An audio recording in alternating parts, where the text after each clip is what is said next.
मैदा काम आई ये समझावना तुसा समझ गए कुछ होर। कजली दी च आवियां महंगी है, दुंबे दे विच आवियां महंगी है। फार्मर जिहड़ा होंदा है तो वो फार्मर इस चीज़ नूं ज़्यादा फॉलो करदा है ਤਾਂ ਹੀ बन के तो वो ज़्यादा प्रॉफिट हासिल कर सकता है। अस्सलाम वालेकुम टू आल संगत, क्या हाल है जनाब? ठीक ठाक हो? उम्मीद करने सारे भैणा भेरा ठीक ठाक हो सन। अल्लाह पाक सारे भरावां दे माल जान इज्जत आबरू हर शे दी हिफाजत फरमाए ते अल्लाह पाक सारे मुसलमानां दी बच्चियां दे नसीब अच्छे फरमाए। अच्छा जनाब, ये तुसां सामने कमेंट्स चेक कर गए तो मैं पढ़ के भी मजीद सुनवा देना। भाई होरां दा नाम है एतजाज़ नबी। ये आदे हर ब्रीड का अपना हुसन है, तोता नाक लंबे कान को ही लेके क्या करना। दुनिया गोश्त की पैदावार मिल्क और गोश्त का टेस्ट देखती है। आप हमें नाक और कान के पीछे लगा रहे हैं बजाय लोगों के हकीकत बताने के, बजाय लोगों की हकीकत बताने के। तो मैं हूँ जनाब इसका रिप्लाई अपने दोस्तों को देना ते बाद तुसा आप फैसला करना है भाई गलत कौन ते सच्चा कौन। भाई होरां दा नाम है एतजाज़ नबी। एतजाज़ नबी आदा जी कान ते मैं कदा काना दे पिछू लगा। भाई वीडियो बनती पई है एक लोही ब्रीड दे उत्ते। मैं वहद पाकिस्तान का पहला यूट्यूबर हाँ जिहड़ा एक कमेंट्स पढ़ के ते जिहड़े कमेंट्स दे उत्ते वीडियो होंदी है तो मैं उस कमेंट्स दे उत्ते वीडियो बना के भाई होरां दा नाम चाह के ते मैं वीडियो बनाना होना ताकि जिहड़ा तां होर दोस्तां नूं भी समझ आवे। ठीक, और जिहड़ी मैं वीडियो बनाना होना अल्हम्दुलिल्लाह अल्लाह पाक दा लख लख शुक्र है, मैं हकीकत ते मबनी वीडियो बनाना होना। जिहड़ी चीज़ दी मैनू नॉलेज होंदा है हकीकत होंदी है बिल्कुल उस दे उत्ते मैं वीडियो बनाना। ठीक है, और मैं जनाब उसकी क्रॉसिंग करवाई आई वीडियो दे विच उहदे नाल पिक्चरां भी लगी हुई लोही ब्रीड दे नाल थली ब्रीड और पैसो तो तुहाडी फेस ही अच्छा थी वैसी, भेडां दी हाइट पहले तो बेहतर थी वैसी, लेंथ भेडां दी पहले तो बेहतर थी वैसी, बच्चा तुहाडा 20,000 वाला विकण वाला 25-30,000 दे पहुँच वैसी, खूबसूरती तुहाडी अच्छी थी वैसी। तुहाडे इलाके वाले लोग तुहाडे कोलों तुहाडियां भेडां दा बच्चा गिन के ते ब्रीड अगां करवैसन क्योंकि वो इतने एक खूबसूरत थी वैसन, हाइट लेंथ उन्हां दी इतनी थी वैसी, फेस क्वालिटी उन्हां दी अच्छी थी वैसी। साडा दोस्त आता है जी ये क्रॉसिंग ते मिल्क दे पिछे लग गए, गोश्त दे टेस्ट दे पिछे लग गए। पहले नंबर ते मासूफ होरां नूं ये नहीं पता भाई गोश्त दा टेस्ट असल चीज़ क्या है, गोश्त दा टेस्ट किस शे नूं आखदे। हुण तुसां अगर मुर्गी वाली बलैलर वाली अगर तुसां फीड घेन के ते पावन लग वञो गोश्त नूं ते 3 महीना बाद उस जानवर नूं ज़िबा करो ते तुसां आखो जी इहदा टेस्ट अच्छा हो सी, क्या हो सकता है?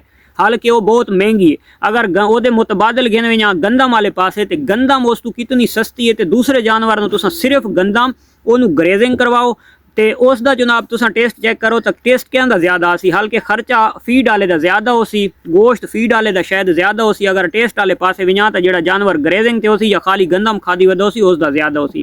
तो ये जो गोश्त का टेस्ट होंदा मेरा भाई ये ब्रीड दे नहीं होंदा, ये खुराक दे होंदा। ठीक हो गया। अगर इस चीज़ की समझ नहीं है तो किसी अड़ोस पड़ोस को या कहीं समझदार फार्मर को पुछ गिनो।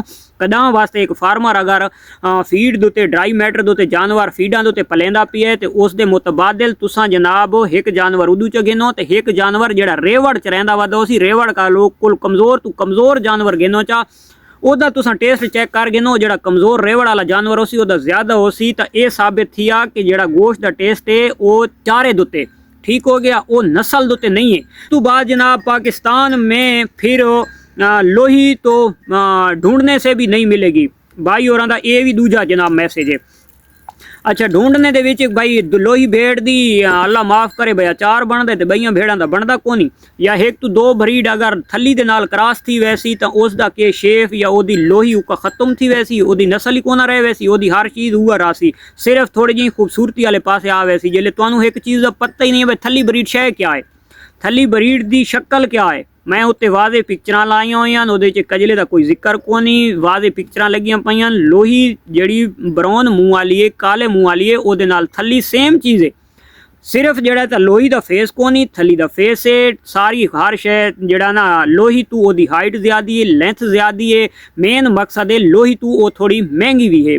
ਤਾਂ ਮੈਂ ਸਿਰਫ ਇਹ ਚੀਜ਼ ਆਖੀ ਆਪਣੇ ਦੋਸਤਾਂ ਨੂੰ ਭਾਈ ਆਪਣਾ ਜਿਹੜਾ ਤਾਂ ਇਹ ਨਹੀਂ ਮੈਂ ਆਖਾ ਕਿ ਯਾਰ ਮੇਰੇ ਕੋਲ ਇੱਥੇ ਢੇਰ ਲੱਗਾ ਪਈ ਫਾਰਮ ਭਰਾ ਖਲੋਤੇ ਤੇ ਬਰੀਡਰ ਤੁਹਾਨੂੰ ਮੈਂ ਸੇਲ ਕਰੇ ਸਾਂ।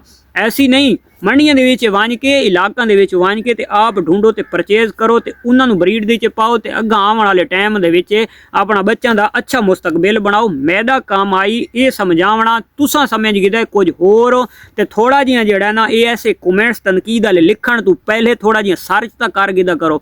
ਉਹ ਸਿਆਣੇ ਆਦੇ ਨੇ ਬਈ ਆਪ ਨੂੰ ਪਤਾ ਨਾ ਹੋਵੇ ਨਾ ਤਾਂ ਸਲਾਹ ਕਦ ਕੋਲੀ ਗਿਣਨੀ ਚਾਹੀਦੀ ਹੈ, ਕਹੀਂ ਹੋਰ ਕੋਲੀ ਪਤਾ ਕਰ ਗਿਣਾ ਜੇ ਇੱਕ ਚੀਜ਼ ਦੀ ਸਮਝ ਹੀ नहीं है तो मैं समझाने वास्ते तैयार हाँ, मैं अपना मौक़िफ़ बयान करने वास्ते तैयार हाँ कि मेरा भाई जी चीज़ तेन समझ नहीं है तो अल्हम्दुलिल्लाह मैंने समझ है। ठीक है, आपकी बात का मतलब ये है कि लोही को कन्वर्ट करें कजले में, फिर लोही ब्रीड को फिनिश करें पाकिस्तान से।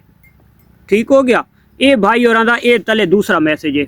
और यार तू केड़े पासे सोचने लग गया हो मेरा भाईओ, मेरा मकसद ये है कि तुसा थोड़ा जिहा उत्ते आओ। दुनिया कित्थे दी कित्थे पहुँच गई है, तुसा उठाई दे उठाई आओ, कोई ऐसी गल नहीं मेरा भाई। थोड़ा जिहा तरक्की वाले पासे दा मैं एक रास्ता दिखवाया भाई, तरक्की वाले पासे आओ। हुण मुंदरी भेड़ है तो लोही तू महंगी है या सस्ती है? मुंदरी दी अच्छियां भेड़ां लोही तू महंगी हैं, कजली दी च आवियां महंगी है, दुंबे दे विच आवियां महंगी है। ठीक हो गया, ते अगर उसे सस्ती ब्रीड सेल करके ते महंगी ब्रीड रखण नाल उसे सस्ती ब्रीड दी एक अच्छा महंगा अगर ब्रीडर पवाचा ते वो 16 आना दी बजाय अगर 12 आने ब्रीड थी वने ते शेफ ही उवर आवे ते इलाके दी सरवाई भी अच्छा करे, धुप ते गर्मी सर्दी भी बर्दाश्त करे तो मीट वो भी अच्छा होवे, लज़तदार भी होवे, मिल्क प्रोडक्शन भी अच्छी होवे, जानवर दी विक्री भी अच्छी होवे, ओदी सेम वजन दा सेम एज दा लोही दा बच्चा अगर सेल थींदे 20,000 रुपए दा तो क्रॉसिंग वाला बच्चा 25,000 रुपए दा थीवे। क्या फार्मर नूं ओदे च खसारा है या ओदे विच प्रॉफिट है? तो साडा काम है अल्हम्दुलिल्लाह असां एक दिल दे नाल ये नीत के आया इंशाअल्लाह इस फील्ड दे विच यूट्यूब दी दुनिया दे विच कि कोशिश करसां कि कैं दोस्त नूं सीधा राह दिखासूं। अगर सीधा राह साडे समझ दे विच ना आसी तो असां पुठे रस्ते वाले पासे किसी दोस्त नूं खड़न वास्ते तैयार कोना। ते खुदारा तुसां जिहड़ा ना थोड़ी जी अपनी सोच नूं बदलो ते इस चीज़ नूं आप समझो। अगर तुहानूं समझ नहीं आती तो मेरी इतनी वीडियो पाइयां उस दू देखो, अगर उस दे विच तुहानूं कितें गलत साबित थींदे तो वीडियो चाह के कैं रेवड़ वाला नूं कैं पुराने शौकीनां नूं कैं पुराने रेवड़ियां नूं आण के दिखवाओ भाई उन्हां दे विच मैं किहड़ियां गल्लां गलत करना या किहड़ियां सच करना। तो इस चीज़ नूं समझो तो मेहनत करे सो तो इंशाअल्लाह मैं फल अल्लाह दी ज़ात चंगा देसी ते प्रॉफिट तुहानूं अच्छी मिलसी। जो अगर मेहनत ना करे सो भाई सादा सरमाया ही है तो सरमाया जब तक रेवड़ पाकिस्तान दे विच चरदे वधे कोई ब्रीड खत्म हो सकती भी नहीं, क्योंकि फार्मर होंदा स्टाल फीड दे उत्ते ओहदा खर्चा लेबर दा, ओहदा फीड दी कास्ट ज़्यादा होंदी है। वो अच्छे जानवर नूं प्रमोट करेंदा है, अच्छे जानवर नूं स्टोर करेंदा है ते अच्छी प्रोडक्ट महंगे दामों सेल करके ते वो अपना गुजर बसर ते अपना निज़ाम चलांदा है। और जिहड़ा रेवड़ वाला होंदा है वो एक दे दो दे विच चक्कर आंदे वो आदे यार मेरी फरी दे विच पलदियां पईयां तो वो इस चीज़ उत्ते घट कोशिश करेंदा है। और फार्मर जिहड़ा होंदा है तो वो फार्मर इस चीज़ नूं ज़्यादा फॉलो करेंदा है तां ही बन के ते वो ज़्यादा प्रॉफिट हासिल कर सकदा है। तो मिलदे हैं इंशाअल्लाह नेक्स्ट वीडियो, तब तक दे सो इजाज़त, अल्लाह हाफिज़।